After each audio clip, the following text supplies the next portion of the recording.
वहीं 25 जून 1975 को पूर्व प्रधानमंत्री स्वर्गीय इंदिरा गांधी ने अपना शासन बनाए रखने के लिए आपातकाल की घोषणा कर दी थी। देश में दमन चक्र का भूतपूर्व दौर चल पड़ा था। विरोध पक्ष के नेताओं को आधी रात में गिरफ्तार करके जेल में डाल दिया गया था। इसमें मेरठ के भी काफी लोग जेल गए, जिनमें से मेरठ के पूर्व सांसद राजेंद्र अग्रवाल और भाजपा नेता अरुण वरिष्ठ शामिल हैं। पूर्व सांसद राजेंद्र अग्रवाल ने इसे लेकर बताया कि वह उन दिनों राष्ट्रीय स्वयंसेवक संघ के जिला प्रचारक के रूप में पीलीभीत जनपद में कार्यरत थे। 28 जुलाई 1975 को भारी पुलिस बल की सहायता से उन्हें गिरफ्तार कर लिया गया था। राष्ट्रीय स्वयंसेवक संघ, जनसंघ तथा अखिल भारतीय विद्यार्थी परिषद के कार्यकर्ताओं की क्रूरता पूर्वक पिटाई की जाती थी। में दो प्रकार की बातें कही जा सकती हैं, दो स्तर पर। एक तो ये कि आपातकाल आखिर क्यों लगा, क्या राष्ट्रीय परिदृश्य था। इंदिरा गांधी जी हमारी प्रधानमंत्री थी तो उन्होंने क्यों आपातकाल लगाया।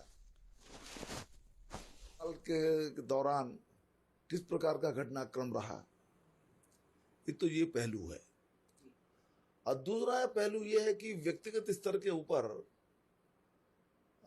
आपातकाल में हमारा क्या अनुभव रहा।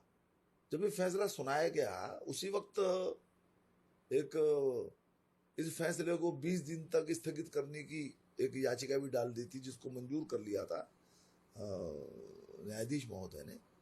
तो उन 20 दिन में किया जा सकता था ये काम। कोई अन्य लीडर चुन लिया जाता, वो प्रधानमंत्री का दायित्व संभालता और देश आगे चलता रहता।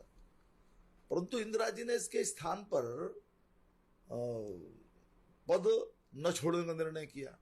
उनके आवास पर बड़े बड़े समर्थन के अंदर रैलियां उनका आयोजन किया गया और ये उनके द्वारा कहा गया कि भाई लोग तुमको चाहते हैं प्रधानमंत्री रखना, और ये जो निर्णय है तो निर्णय ठीक नहीं है, देश की सुरक्षा बड़ी खतरे में पड़ जाएगी और ये तो विरोधियों का षड्यंत्र इत्यादि इत्यादि। ये फिर मैंने कहा कि लंबा विषय है। वो देश भर में एक वातावरण बनना था। सभी जानते हैं इमरजेंसी जो है वो इंदिरा गांधी का इलाहाबाद हाईकोर्ट से अपना जो उनकी लोकसभा की सदस्यता था वो रद्द किए जाने पर उससे उपजी जो इंदिरा गांधी को जो लगा कि अब निर्णय के अनुसार वो लोकसभा नहीं जा सकेंगी, कार्रवाई में भाग नहीं ले सकेंगी। 6 साल के लिए उनका चुनाव रद्द हुआ था। तब उन्होंने वो अचानक जाकर रात के 12 बजे राष्ट्रपति फखरुद्दीन अली अहमद से एक बिना कैबिनेट की स्वीकृति कराए हुए और 12 बजे इमरजेंसी का अध्यादेश जारी कराया। जारी होते ही 25-26 जून की रात्रि की बात है और सुबह तक जब लोगों की आंख खुली तो देश भर में विरोधी जो विपक्ष था उसके नेता लाल कृष्ण आडवाणी हो, जॉर्ज फर्नांडीज हो, अटल बिहारी वाजपेयी हो, मधु लिमई हो, मधु दंडवते हो, वो तमाम नेताओं को रातों रात गिरफ्तार कर लिया गया।